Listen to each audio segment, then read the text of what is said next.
Now, I can't believe that I'm making this video. You see, we just got an opportunity of a lifetime to go to New York City to play test the new update for Fallout 76. And not only that, but we got to sit down with John Rush and Bill LaCoste to do an interview that you are about to watch now. Huge thanks to Bethesda for flying us up to New York City, taking care of the room, and giving us this opportunity. Y'all, my name is Fargassier. Sit back, relax, and let's listen to a couple of nerds talk about Fallout 76. Hey, I'm John Rush, Creative Director on Fallout 76. And I'm Bill LaCoste, Production Director on Fallout 76. Now, just a quick question. I know you always talk about how the community is your favorite part of Fallout. What draws y'all as developers to continue working on the project? Is it just the creativity mixed with the community, or what is it that really draws y'all to continue working on Fallout the way you are now with this new update being so many updates in? Yeah, I mean, we are, speaking for you, Bill, sorry, we're big fans of the Fallout franchise in general, and are avid players of 76, as you well know.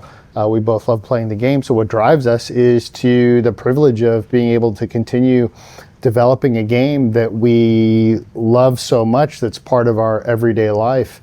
Where the community comes in on that is Bethesda Game Studios is the best community in gaming. Absolutely, and all the great feedback and enthusiasm and support we get from you guys makes it all possible. And I mean, that's the thing that keeps me going every day is the community. It's not the missions and the loot grind and stuff like that. It's genuinely getting on and playing with your friends, and that's sure.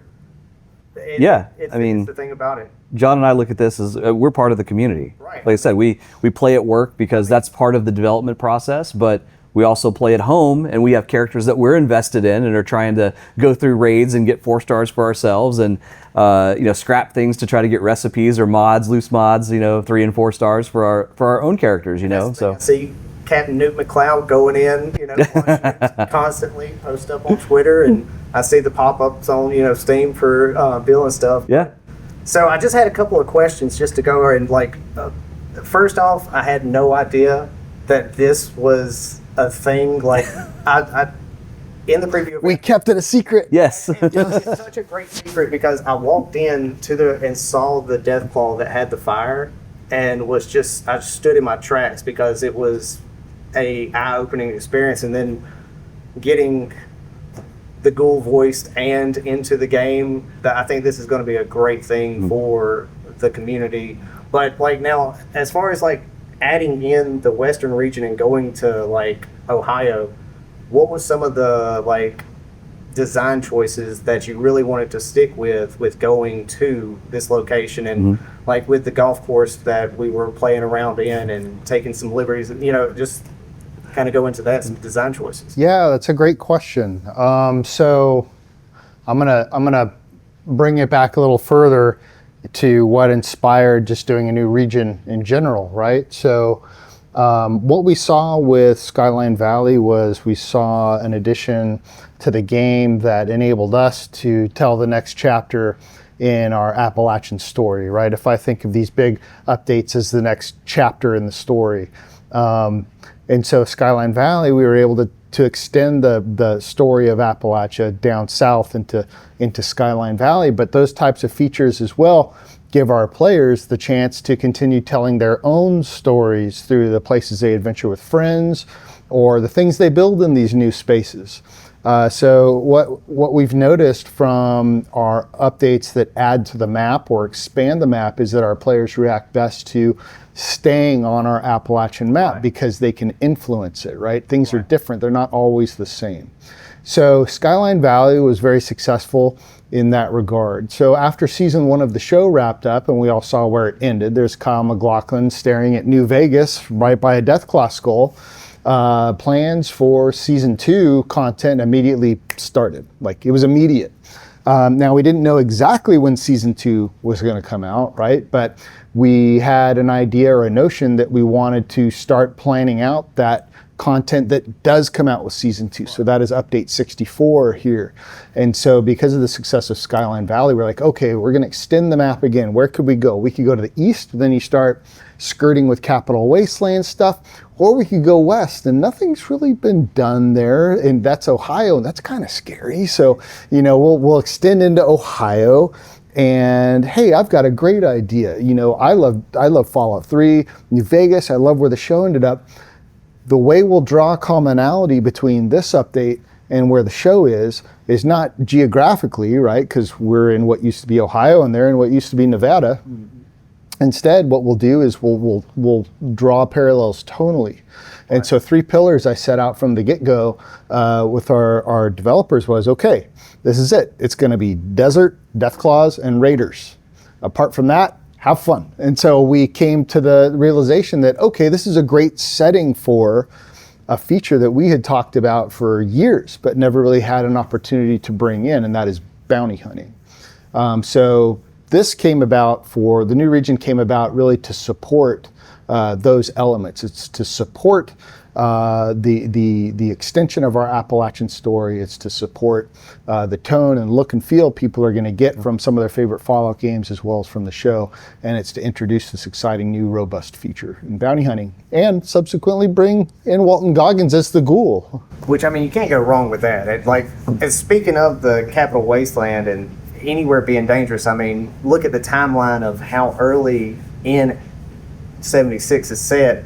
I think anything is going to be a radiated just chaos zone, and everything's going to be dangerous. But yeah, honestly, if we ever go east and see the Capital Wasteland and see the super mutants walking around the technology, that would be absolutely amazing. But with how toned up it just felt that y'all had the Deathclaws, I'm very scared of. I saw a Deathclaw wearing armor, and I was like, a Deathclaw handler.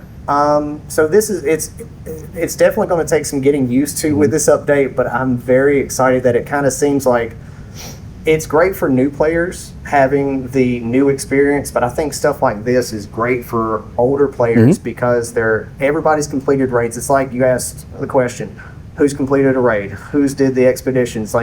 Who's got 4-star gear? And you want to keep pushing yourself. And when the raids came out, one of the questions I had and kind of want to tie into this is there ever a way that we could tie either chaos or some sort of rank system to make, say if you bring in raids or a new instance area for those players that want to test their min-max or their tankiness of a build, is there an area that we could go to where it's, you can complete it and here's the base rewards for that, and it's kind of a trophy system, but then you start getting into, we make it a little bit harder and the trophy, the rewards get better and better, and it has 10 to 20 ranks, and you can just kind of keep building on that to see how far you can actually push your character. Is there anything that that potentially that could come around?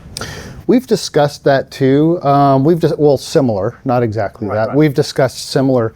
It's funny because a lot of the features that end up going in, as consumers, we're like, oh, look what they just thought of and just put in. But a lot of these things are things that we've thought on for years and years and years, and it's not making them for the sake of not making them. It's mainly finding the right place in the timeline to support our Appalachian story and the pulse of what our players are looking for. So a feature like that, while I think it could be fun, I could think of a dozen different ways that could be implemented.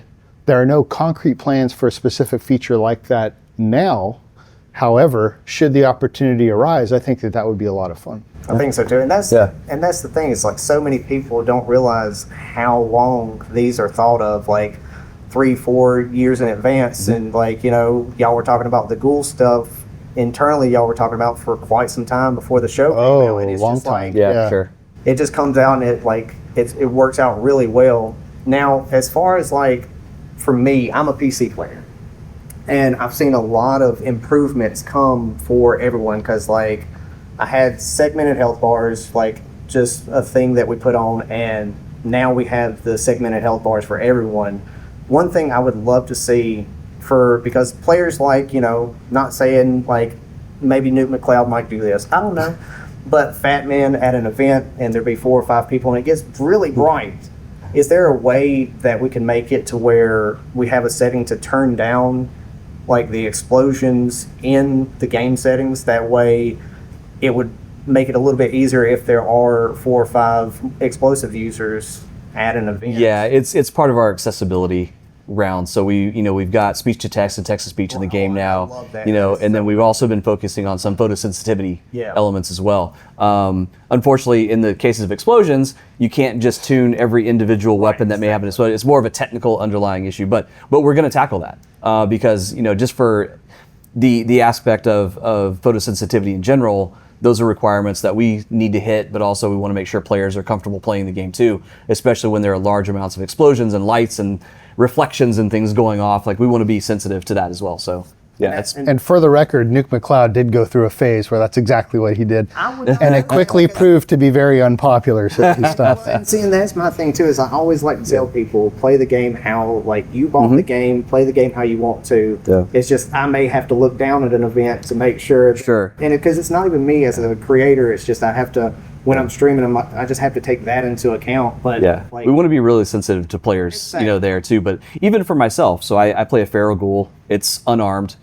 When Invaders from Beyond comes around, I can't even see what's around me. Yeah, so I want to be able to do that, just in case, so I can actually compete in the event and run around and punch things. Otherwise you have all the generators just going pulsing, and then everyone's throwing nukes, or mini nukes, and it gets a little chaotic for sure.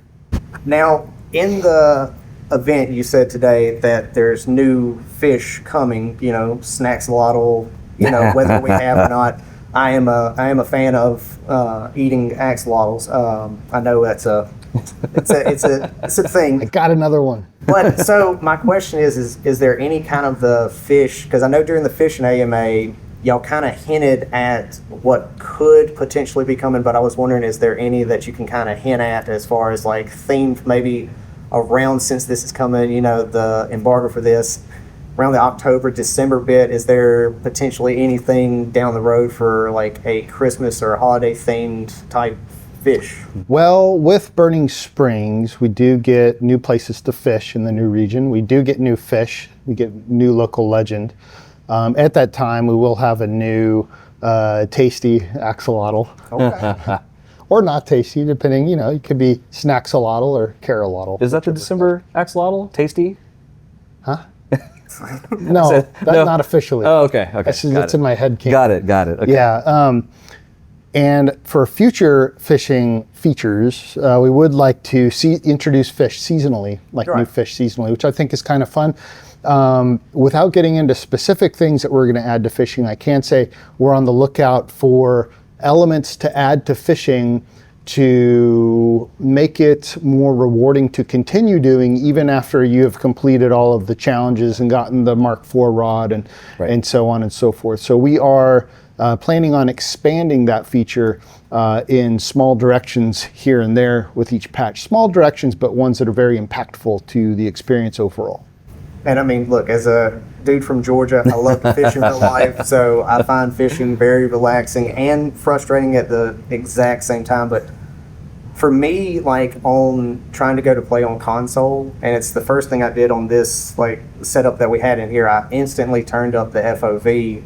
Is there, and this is kind of a thing for you, is there ever a thought on if the engine can work with a FOV slider for console users? Because that's the one thing that keeps me from going to play on Xbox or PlayStation with folks, is because I start getting headaches. Sure. The smaller FOV. Sure. Yeah. I mean, a number of games I think have been asking for that on consoles for a while. It's just something that will be on our list to look at. Yeah. Yeah, and that's one of the things. And honestly, I'm very excited for the Burning Springs update because of just the amount that we're seeing right here, the amount it's opening up. We've always, gosh, I can't tell you how many years we've been wondering what the cargo bots have been doing across the river. And I was sitting there with another creator and I was like, wait, let's go to the ash heap. I've never been able to swim across this river before. This is absolutely amazing. So being able to go to like the Deathclaw Island and not being, hey, this is out of bounds, and thinking like, I'm not a camp builder, but like there's so many things that I'm excited for with this update. And I just gotta say thanks for like throwing the love. Like a lot of people don't see how much y'all are on, you know, Twitter, and they're looking at the Reddit and talking on Discord and stuff. And I just gotta say thanks for like the amount of love and support that y'all put into the game. Thank you for all the continued support Yeah, and sure. enthusiasm, all the videos, all the love that you pour into all this. It's really what emboldens us to keep going and giving this game everything we have. Yeah. Speaking on behalf of the team, not just Bill and And me. that, the creators, like it's with Fallout, it's one of those things that Tonic was the first one that like kind of introduced me to the, hey, a high tide raises all ships in this bit. So it's been amazing to just meet so many folks in the Fallout space. 'Cause as you always say, the community's the best part, and honestly, the creators for it, everybody's really talkative, and it's really nice to see that y'all have like built that kind of ecosystem with everybody. But Yeah. I mean, I can't remember like I mean, right after the show, you know, that update with the show, people were setting up camps outside of the vault. Yeah, You so- know, and saying welcome new dwellers, you know, and stuff. It's just an amazing community. You know, they really go out of their way to help out players, and even I will come out of the vault with you know, a new character every now and then, and someone's always around like, come here. I'm like, no, I don't need the stuff. Trust me, I'm good. Oh, I love getting the stuff. But I still take it. Yeah. But it's great because they, you know, they're just being helpful. Like hey, let me get you started. It's great. It's like y'all said, you know, with the game coming out, oh, everybody's going to want to be at war. So let's do like nuclear winter, let's do this. And then it's just, everybody's just, hey, what can I do for you? And it really gives you hope in case of a ever situation that happens where it's just like, maybe we can just act like this. But it's absolutely awesome to see the community just come together. It's, you know, I've got a welcome to Fallout 76 camp, and it's just right there on the front door. Everything's free. Feel free to take. It's because it's just great to see new people come into the wasteland. Always. You know, so That's awesome. Yeah. But I appreciate y'all taking time out of your day to of course. sit down with this and, you know, For sure. have an interview. So Absolutely. And just real quick, Burning Springs comes out early December, but you all can find out more when you tune into Fallout Day broadcast October 23rd. I am so excited for that. I saw on Fallout for Hope's like sets like that they kind of have going on. I was like, oh my god, this is absolutely amazing. I may wind up like taking the day off just to like sit there and watch it because it looks like it's going to be a lot of fun. It's going to be good. And October 23rd is our seventh anniversary. Does time really pass by that fast? Because it really does not feel like that long ago. 7 years. It goes by very quick. It really does. I mean, I came in around update 13, and Like- now we're on 64. 76 was the first game I bought the collector's edition for. Oh, nice. And as I tell people, it's the Fallout game that I always wanted because I would be on the phone that was, and this is going to date me, but it was connected to the wall. I was stretched out on the couch talking to one of my buddies playing Fallout 3, then on the cell phone talking on Fallout New Vegas, then on Skype on Fallout 4 talking, and like, I wish I could play Fallout with people, and then getting Fallout 76 and being able to sit down and play with people. It was just, it's the one I always wanted. And like, it's so nice. That's what keeps me coming back every single day. And like, I'm sitting there, I'm like, I told everybody the wife and me was going on a trip, and of course the wife's not here just to throw off the scent, but I'm like, man, I really want to just play Fallout with my friends. Like, that's what I'm going to do as soon as I get back. Like, all right, time to jump on and do the dailies and see what's going on in the wasteland, take out some aliens. So, Nice. But seriously, I appreciate y'all doing this. Of course. Thank y'all so much. Absolutely. Thanks so much for taking time out of your busy day to check this video out, and let me know your thoughts down in the comment section below. Are you excited for this new update coming to Fallout 76? Seriously, huge thanks to the channel members for the continued support. Y'all have a great and wonderful day out there in the wasteland. Peace. Love ya.